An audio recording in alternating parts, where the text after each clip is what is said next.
Almanya'da iş arıyorsun, 50, 100, 200, belki binlerce başvuru yaptın. Hiçbir başvuruya cevap alamıyorsun. Cevap aldıklarında maalesef hemen ilk mülakatta eleniyorsun ya da mülakatta dahi gidemiyorsun. Sana çok önemli bir şey söyleyeceğim.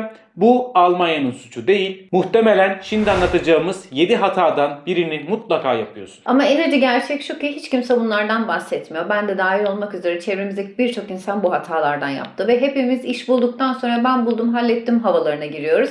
Gelin beraber bugün bu hatalardan bahsedelim. Biz ikimiz de Almanya'nın sürecini en başından sonuna kadar, full adaptasyona kadar hepsini yaşadık. Bürokrasisi, iş bulması, dil bariyeri, çevreye entegre olması, pasaportu almasına kadar hepsinin içinden geçtik. O yüzden size içtenlikle bunu anlatabiliriz. Bu videoyu çekerken çeşitli İK yöneticileriyle konuştuk. Onlarla röportaj yaptık. Aynı zamanda network'ümüzde bulunan, çalışan, halihazırda Türkiye'den gelmiş ve iş bulmuş kişilerle de fikir alışverişinde bulunduk. Bu videoda sana kendi hikayemizi anlatmıyoruz. Yani bu video sana aslında bizim tecrübemiz bu değil, gerçek hayatta bu böyle oluyor videosu olacak. Karşımızda 7 tane kritik hata var. Bunların 5'i maalesef ki hiç kimse tarafından yine bilinmeyen taktiksel hatalar. Ama 6. ve 7. olarak bahsedeceğimiz hatalar ise aylarca hatta yıllarca insanlara iş buldurmaktan alıkoyan hatalar. Bu videoda bir oyun oynayacağız aynı şekilde. 7 tane hatadan kaç tanesini sen yapıyorsun? Bunları mutlaka yorumlara yazmayı unutma. Çok merak ediyoruz çünkü. Acaba sonuç ne çıkacak? İlk hatadan başlayalım. En büyük hata CV'yi gerekli gereksiz her şeyle doldurup karman çorman bir hale getirmek. Evet, bir tarafta izlediğinizde işte yapay zekalar analiz ediyor, şunlar yapıyor deyip her şeyi yazmak var. Ama günün sonunda sizin alım kararınızı seçilen CV'ler içerisinden insan kaynakları verecek. O yüzden karmaşık, kompleks şeyler bir insana itici gelir. CV'niz mümkün olduğunca sade ve gerçekten hedefe yönelik olmalı. Bu yüzden şu an ekranda 2 tane CV görüyorsunuz. Sağdaki CV gördüğünüz gibi tamamen karman çorman, karmaşık, okuması zor. Yani resmen bir robotun okuması için yapılmış gibi bir CV. Ama soldaki CV değerli toplu, okumayı ve key pointlerini oturtmuş bir şekilde ve insanı okumaya teşvik ediyor. Bir de Türkiye'deki CV'lerden bahsedelim. 3 sayfa, 4 sayfa. Ne kadar çok yazarsam, ne kadar çok sayfa doldurursam o kadar iyi olacağını düşünüyoruz. Neredeyse hayat hikayemizi, biyografimizi yazıyoruz oraya. Örneğin Türkiye CV'lerinde ilkokul hayatımızı ya da hobilerimizi, müzik dinlemek, kitap okumak gibi şeyler yazıyoruz. Ya da bildiğimiz programlar için Excel yazıyoruz. Yani bunlar çok fazla ve çok gereksiz bilgiler. Bir konu hakkında yarım günlük bir semineri CV'ye koymanın gerçekten size hiçbir faydası yok. Sadece karşıdaki kişinin kafasını karıştıracak bir şey. Yarım günlük bir konferansta ya da bir kursta emin olun iş hayatına alınmanızı sağlayacak bir şey öğrendiğiniz ihtimali çok çok düşüktür. Bu arada CV'nin adı bile değişiyor. Lebenslauf oluyor ve kuralları da tamamen farklı. Hadi madde dikkat etmeniz gereken kurallara bakalım. İlk önce CV'niz maksimum 2 sayfa olacak. 2 sayfayı asla geçmesin. Hele ki başlangıç seviyesinde bir pozisyonunuz varsa 2 sayfayı bulmasın bile. 1 sayfa CV yeterlidir. Çünkü başlangıçta yeni mezun olmuş bir adamın 2 sayfa yazacak bir CV tecrübesi olmaz. Bunu insan kaynakları da çok iyi biliyorlar. İkinci kural, profesyonel bir fotoğraf koymanız. Yani evde kendiniz çektiğiniz gibi değil de gerçekten iş hayatını yansıtan, gerçekten sizin presentable olduğunuzu gösteren fotoğrafın CV'de olması şart. Normalde Türkiye'de ya da Amerika'daki CV'lerde fotoğraf çok bulunmuyor. Ama dediğim gibi Almanlar hala da manuel ilerliyorlar ve CV'nizde fotoğraf mutlaka olmalı. Bir diğer konu da ters kronolojik sıra olması. En son çalıştığınız, en son tecrübeniz en başa gelmesi lazım. Oradan aşağı doğru gitmemiz lazım. Tecrübeniz arttıkça bunların sayısını ilk başladıklarınıza göre kısmanız gerekiyor. Yani mesela 10 yıllık tecrübeli bir mühendisin ben şurada staj yaptım demesine gerçekten hiç gerek yok. Çünkü 10 yıl önce staj yaptığınız yer CV'nizde kalabalıktan başka hiçbir şey ifade etmiyor. Siz son 10 yıldır o stajda öğrendiğiniz hiçbir şeyi de uygulamıyor olabilirsiniz. O yüzden zaten sizi işe aldıracak olan kısım son işinizde edindiğiniz tecrübelerdir. Her iş deneyimiyle alakalı yine destan yazmanıza gerek yok. En fazla 3 madde içerisinde keywordleri içeren yani yaptığınız işin tam anlamıyla özetini içeren bir şekilde yazmanız yeterli. Çok uzun şeyler yazmanız zaten CV'yi karmaşıklaştıracağı için bunları mülakatta anlatmayı tercih etmeniz gerekiyor. Sizin ilk etapta insan kaynaklarının baktığı zaman CV'de temel anlamda bu işi öğrenmesi lazım. Yani bu işi yaptığınızı öğrenmesi lazım. Daha sonrasında size mülakatta zaten o CV üzerinde geçecek. Sen bu işi yapmışsın, bu görevde neler yaptın anlat bakalım diye. O yüzden CV'de pozisyonlarımızla alakalı bilgileri kesinlikle abartmıyoruz. Çok uzun yazmıyoruz. İş başvururken Lebenslauf'unuza ekleyeceğiniz bir de Anschreiben denilen kapak mektubu kültürü var burada. Burası çok önemli çünkü Türkiye'de olan bir şey değil bu. Münih'te görüştüğümüz bir İK yöneticisi şunu söyledi. Anschreiben olmayan bir iş başvurusunu açmıyoruz bile. Peki bu Anschreiben ne demek? Anschreiben dediğimiz niyet mektubu, kapak mektubu olarak geçer ve sizin tam olarak o pozisyona niye alınmanız gerektiğini özetleyen ve sizin kendinizle alakalı çok kısa bilginiz verdiğiniz aslında bir mektuptur. İnsan kaynakları Anschreiben'ı açtığı zaman direkt olarak şunu görmesi lazım. Ben şöyle bir insanım ve şu pozisyona tam da bu sebepten uygunum. Bunu gördükten sonra sizin CV'nize geçecek. Ben iş başvurusu yaparken kendimden örnek vererek söylüyorum. Anschreiben'ı her iş başvurusu için farklı yazdım. Şirket adı ve aynı zamanda iş başvurusunda istenilen özellikleri oraya yazmanız gerekiyor. Yani kendinizden. Herkese aynı, yani CV'nizdeki olduğu gibi aynı Anschreiben mektubunu yazarsanız bu çok belli oluyor. Herkese, her şirkete ayrı yazmanız gerekiyor. Hatta bir tane insan kaynaklarıyla görüştüğümüzde şunu demişti. Bir tanesi Siemens'e başvurmuş ama Anschreiben'da BMW'yi yazıyormuş. Ve demiş ki yani bu kadar aynısını göndermiş olamaz. CV'yi diyor açmadık bile diyor yani. Copy paste. İlk hatamızdan bahsettik ve ilk hatayı yapıyorsan 1 puan aldın demektir. İkinci hatamıza girirsek az önce bahsettiğimiz gibi herkese aynı spray on pray olan metinleri göndermek. Doğruyu söylemek gerekirse herkese aynı metni göndermek ve sadece dua ederek beklemekten başka hiçbir işe yaramaz. Ben de aynı hataları yapmıştım Almanya'ya ilk başta geldiğimde ama son iş yerlerim için, son başvurularım için bu hataları yapmadım. Burada dikkat etmemiz gereken 4 tane madde var. Şimdi ilk başta iş başvurusunu 3 defa dikkatli olarak okuyacaksın ve anahtar kelimelerin altını çizeceksin. Daha sonra CV'ni oluştururken bu anahtar kelimeleri kullanarak anahtar kelimelerde en çok istenen şeyler neyse sen CV'ne de ilk başta onları yazacaksın. Daha sonra Anschreiben yazarken de pozisyonu, firma adını ve neden o işi istediğini, neden o firmada çalışmak istediğini yazacaksın. Ve son olarak haftada 10 tane 20 tane kalitesiz başvuru yapmak yerine 5 tane kaliteli başvuru yapmak bence çok daha önemli. Şimdi 3. hataya geçmeden önce 2. hatamız olan bu spray and pray hatamızı yapıyorsan kendine 1 puan daha ekle. Totalde 2 puanımız oldu. Ve 3. hatada gerçekten insanların canı sırf bu yüzden çok yanıyor. Çünkü aslında bu hatada kendi kendilerine bile yalan söylüyorlar. Gelelim 3. hataya, dil konusuna. Kursa gittin. B1 sertifikanı aldın ya da B2 sertifikanı aldın. Daha sonra bunu CV'ne yazdın tabii ki. Ama mülakata geldiğinde eğer o seviyede konuşamıyorsan işte orada çok büyük bir sorun var. Ve işin en kötü kısmı şu, kendi dil konusunda yalan söylediğin için mülakatın da kötü geçiyor ve mülakatın kötü geçtikten sonra ne oluyor? Psikolojik olarak bir çöküşe giriyorsun. Yani yapamıyorum, başaramıyorum, olmuyor, beni almadılar psikolojisine giriyorsun. O yüzden senin mutlaka sertifikanda yazan dil seviyesine mutlaka konuşarak da hayatın içinde de erişmen gerekiyor.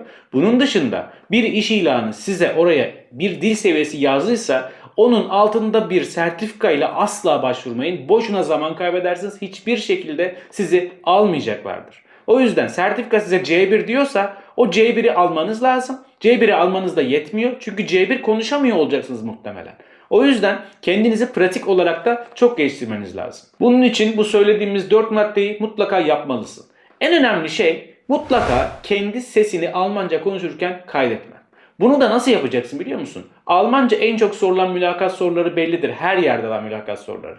Kendi durumuna uygun bir şekilde o mülakat sorularını cevaplarken ses kaydını yap. Ses kaydını yaptığında gerçekten anlıyor musun? Çünkü bir insan sesi kaydedilirken ya da görüntüsü kaydedilirken çok daha farklı davranıyor. Aynı mülakat gibi biraz daha strese giriyor. İkinci olarak kendinize mutlaka bir dil partneri bulmanız lazım. Dil dediğimiz şey kullandıkça gelişen bir olgu. Bu yüzden mutlaka ve mutlaka birileriyle konuşmanız lazım. Hiç kimseyle konuşamıyorsanız Almanca olarak yapay zekalarla konuşun. Bunun gibi yapay zeka uygulamaları var. Yapay zekada dil öğrenmek için çok güzel araçlar var. Artık eskisi gibi sadece kitaplara boğulu kalmamız gerekmiyor. Üçüncüsü, mülakat simülasyonu yapın. Gerçekten ve gerçekten sanki bir mülakata giriyormuş gibi bunlarla ilgili videoları bulun, bunlarla ilgili tekstleri bulun ve bu şekilde mülakata giriyormuş gibi kendinizi kaydederek ve görüntü olarak da kaydederek bir mülakat simülasyonu yapın. Bakın bakalım sonra izlediğinizde siz karşınızda öyle duran biri insan kaynakları olsaydınız işe alır mıydınız? Eğer alırım diyorsanız siz mülakatlara hazırsınız. Almam diyorsanız o zaman mutlaka ve mutlaka duruşunuzu, postürünüzü, dilinizi, vurgulamalarınızı mutlaka geliştirmeniz gerekiyor. İnsanların en büyük takıldığı ve canının yandığı noktalardan bir tanesi de bu. Bir de küçük bir nokta daha var. Siz sertifika olarak mesela B1 alabilirsiniz ya da C1 alabilirsiniz. Bunu mülakatta yarım seviye aşağı düşürerek mesela B1 mi aldınız? Starkes A2 B1 diyebilirsiniz. Bu şekilde yani en azından ben B1'i aldım ama kendimi daha da geliştiriyorum dersiniz. Güven her zaman Almanya'da çok önemlidir. Kendinizle alakalı doğru şeyleri söylemeniz, CV'nizde yazan her şeyin doğru olması ve o doğru olan şeylerle ilgili doğru hayat hikayenizin olması sizin için çok belirleyici olacaktır. Eğer üçüncü noktada bir hatan varsa kendine artı bir puan koymayı unutma. Gelelim dördüncü hataya. Sadece tek bir platformdan iş aramak. Şimdi Almanya'da birçok firma sadece tek bir platformdan iş ilanları veriyor. Bu ne demek oluyor? Sen tek bir platforma takılıp kalırsan diğer iş ilanlarını kaçırıyorsun demek oluyor. Her firmanın tarzı başka. Çünkü bir de bu her iş arama sitesindeki ilanlara sizden ücret almıyorlar ama o ilanlar başına şirketler ücret veriyorlar. O yüzden her şirket her portalı kullanmıyor. Her portalı kullanmadığı için de siz sadece tek bir portala takılı kaldığınız zaman aslında size uygun olan bir işi kaçırmış oluyorsunuz. Peki hangi portallar var? En başta tabii hepimizin bildiği ve Türkiye'de en meşhur olan LinkedIn var. LinkedIn genel olarak çok büyük firmaların iş ilanı verdiği bir yer ve gerçekten firmalara yansıttığı ücretleri çok yüksek olduğu için genelde küçük ve orta işletmeler bunları kullanmıyorlar. Daha sonra Almanya'da kullanılan Stepstone var, Indeed var, Xing var. Bir de firmaların kendi web siteleri var. Kendi web siteleri gerçekten çok değerli. Çünkü şöyle bir şey var. Özellikle büyük firmaların kendi web sitelerinde internete koyduklarından çok daha fazla ilan oluyor.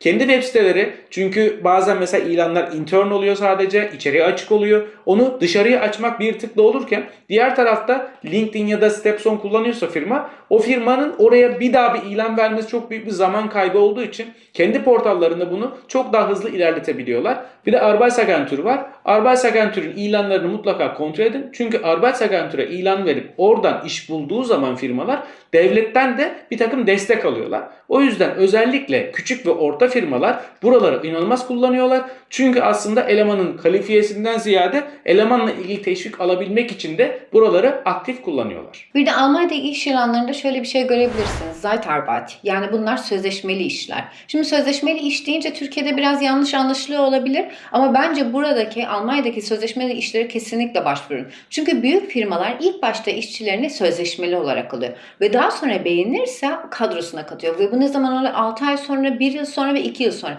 Adam seni orada deniyor ve eğer gerçekten çok beğenirse direkt kadrosuna olarak katıyor. Ve bence bu Almanya'da çok da kolay bir şey. Evet, çünkü şöyle bir durum var. Sizi işe alıp deneme süresinde çıkarmazsa Almanya'da işçi çıkarma prosedürleri eğer firma çok büyük ve sendikaya bağlı, Betriebsrat işlerine çok bağlıysa sizi çıkarması gerçekten zor olabiliyor. Ve bu yüzden aynı zamanda şirketlere ayrılan bütçe paketleri var. Bütçede bir elemanın kalıcı olması demek şu demek oluyor. Size bir sürü tatil parası, işte Noel parası, bunun gibi bir takım yanakları vermesi gerekiyor. Ama bunları vermeden hem de siz denemek için Zeitarbeit dediğimiz yani sözleşmeli işlerle de o şekilde sizi kullanabiliyorlar. Çünkü herhangi bir durumda o sözleşmeyi feshetmesi daha kolay olduğu için firmalar bunu tercih ediyorlar. Ama sizin için Almanya'ya adım atmak ya da bir şirkete adım atmak gerçekten iyiyseniz kendinizi gösterebilirsiniz. Ve o yüzden çok önemli bir şey. Buna da mutlaka başvurun. Dördüncü hatamızdan da bir puan aldıysan hemen kendini eklemeyi unutma. 7'de 4 olduk. Gelelim 5. kısma. 5. kısım kimsenin aslında çok dikkat etmediği bir konu ama Almanlar için aslında çok önemli. Yanlış maaş beklentisi. Yanlış bir maaş beklentisi verdiğinizde aslında mülakatınız iyi geçse bile elenebiliyorsunuz. Eğer çok yüksek maaş beklentisi söylerseniz o zaman diyorlar ki bu adam piyasayı bilmiyor. Direkt eleyelim. Eğer çok düşük söylerseniz de bu adam zaten kendini o kadar yeterli görmüyor diye yine eleniyorsunuz. Gerçekten çok önemli bir konu burası. Burada şu konu var. Eğer büyük bir firma ve ciddi bir firmaysa siz fazla kalifiyeyseniz sizi işe almazlar. Çünkü diyecek ki burası basamak olarak kullanılıyor. Bu adam bu işi sıkılacak. Bir diğer konu da sizin fazla yetersiz olmanız. Ben bu işi içeride öğrenirim, yaparım demeniz bir insan kaynakları için hiç önemli değil. Çünkü bildiğiniz gibi Almanya her yerden iş başvurusu alıyor. Yani sizin rakibiniz sadece Türkler değil. Araplar var, Hintliler var, diğer Avrupa ülkeleri var, Yunanlılar var, İtalyanlar var, Bulgarlar var, Polonyalılar var. O yüzden siz bu kadar büyük bir markette yarışırken kendi işinize tam uyacak, kendi yeteneklerinize tam uyacak bir işi bulmanız lazım. Ki doğru ücreti ve doğru işi alabilin. Şimdi Türkiye'de şöyle bir şey var. Bir adamı ne kadar ucuza çalıştırırsak o kadar iyidir mantığı var. Ama Almanya'da bu iş böyle işlemiyor. Büyük şirketleri kendi işlerinde Betriebsrat denen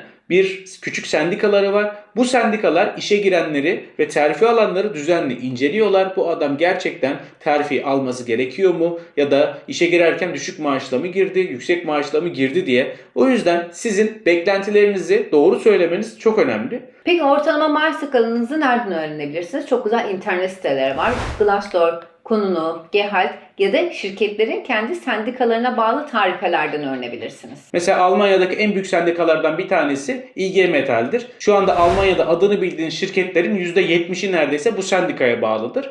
Ve onların bir tarifeleri vardır. Bu tarifeler genelde 2-3 senede bir güncellenir. Bu güncellenen şey de hangi seviyenin hangi maaş aldığı bellidir.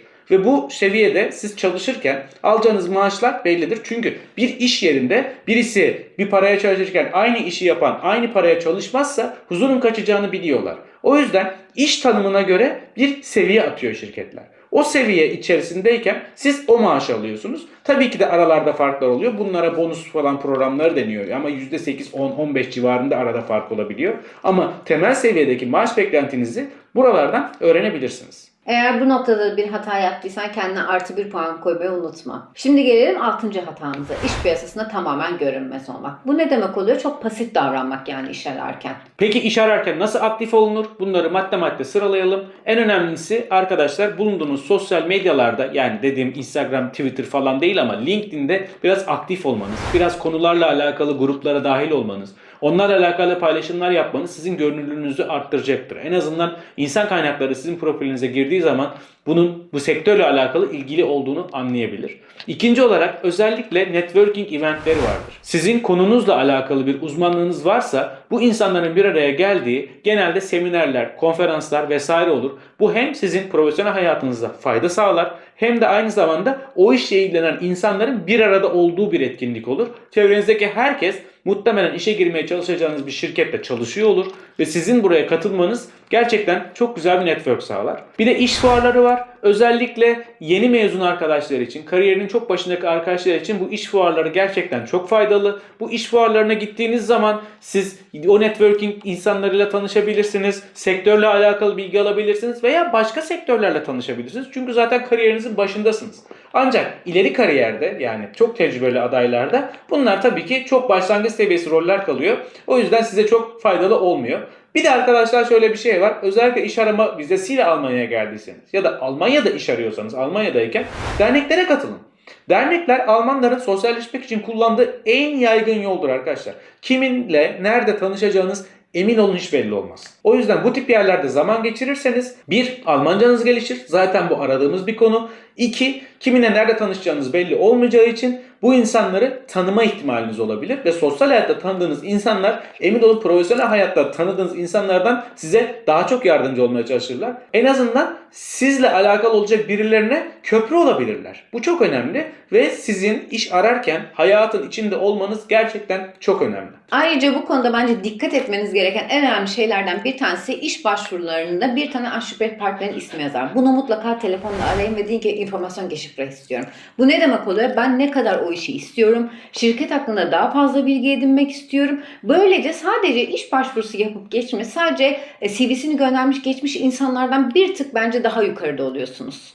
Ama bu insana mail atmayın arkadaşlar. Herkes mail atıyor. Orada telefonu da vardır. O kişiyi arayın. O kişiyle Almanca olarak konuşun. Ya deyin ki ben pozisyonla ilgileniyorum. Sadece beni işe alın amaçlı değil. Yani ben kendim iş seçerken önem veriyorum ve bu yüzden pozisyonla ilgili detaylı bilgi edinmek istiyorum. Bunu verdiğinizde emin olun karşı taraf bir kere adınızı öğrenmiş olacak ve CV'nizi kesinlikle açmış olacak. Ve bunun dışında siz kendinizi ifade etmiş olacaksınız daha mülakat öncesinde. Bu çok önemli bir adım. Bunu kesinlikle atlamayın. Gelelim en önemli ve en büyük hataya, 7. hataya. Kendi kendini psikolojik olarak yenmek. Arkadaşlar bunu bir zamanlar ben de yaptım. Her gün onlarca yere başvurduktan sonra ertesi gün ya da 2 gün içerisinde mailine sürekli cevap gelmiş mi diye kontrol etmeler ya da bazen olumsuz cevaplar gelmesi, bazen hiç gelmemesi. Bu gerçekten psikolojik olarak kendinizi yıprattığınız çok büyük bir süreç. Zaman ilerledikçe bu da bir kısır döngüye dönüyor. Daha sonra ne oluyor? Psikolojik olarak yenildikçe tam iş bulacakken orada insanlar pes ediyor. Hatta bir keresinde şöyle olmuştu. İş arama vizesiyle gelen bir arkadaşımız vardı. O kadar uzun süre aradı. Hani parası da bitti en sonunda. En son dedi ki ben dönüyorum. Uçak biletini aldı. Uçak biletine 3 gün kala işe girdi. İş başvurusu kabul edildi. Yani aslında sizin kesinlikle gardınızı düşürmenize, kendinize herhangi bir şekilde yüklenmenize gerçekten gerek yok. Emin olun psikolojiniz kötüye gittikçe iş bulmanız da zorlaşacak. İş bulmanız zorlaştıkça psikolojiniz daha da kötüye gidecek. Bu ikisi arasında dengeyi kurmak, bu kısır döngüyü kırmak sadece sizin elinizde. Gelelim aksiyon planlarımıza. İlk başta ne yapıyoruz? Kendimize büyük hedefler yerine küçük hedefler koyuyoruz. Yani ben bu ay kesinlikle iş bulacağım yerine ben bu hafta kaliteli 3 tane başvuru yapacağım demek. Bir de en önemlisi reddi kişisel algılama. Çünkü burada hep profesyonel hayattan bahsediyoruz ve binlerce, yüzlerce kişi buraya başvuruyor. Ve bir tane iş başvurusu için, bir tane açık pozisyon için. Eğer sen bir yerden red alırsan bu kişisel olarak algılamanı gerektirecek ya da psikolojinin kötüye gitmesini gerektirecek hiçbir konu yok burada. Ve red aldıysan bu o pozisyon için gerçekten uygun olmadığı anlamına gelir. Ve üçüncü bir konuda kendi bir topluluk bul. Bu neresi olabilir? WhatsApp grupları, Facebook grupları olabilir. Artık çok fazla Almanya'ya gelen ve bu süreçlerden geçen çok fazla insan var. Ve senin gibi bu süreçlerden özellikle de iş arama süreçlerinden geçen insanlarla fikir alışverişinde bulunmak, onlarla danışmak çok daha yardımcı olur sana. Yani böyle sadece bilgisayarın başında sabahtan akşama kadar iş aramak sana hiç yardımcı olmayacak bu konuda. Ve küçük zaferleri kutlamayı unutma. Mesela bir mülakata mı davet edildin? Bu gerçekten çok güzel bir şey. Olumlu olmasa bile sonucunda bunu kutlamayı unutma. Ya da ne bileyim bir İK yöneticisi sana cevap mı verdi? Olumsuz bile olsa. Bu da gerçekten kutlanması gereken bir şey. Ve bu sayede psikolojide nefes aldırmış olursun ve uzun bir süreçte kendine psikolojini ayakta tutma, dinç tutma olanağı sağlarsın. Evet, bu da 7.'ydi. 7'ye de 1 puan koyuyoruz. Toplamda 7 maddeden sen toplamda kaç puan aldın? Aşağı yorumlara yazmayı unutma. Çok merak ediyoruz. Buraya kadar izlediyseniz videomuzu beğenmeyi ve kanalımıza abone olmayı unutmayın. Bir sonraki hafta görüşmek üzere. Hoşçakalın. Hoşça kalın.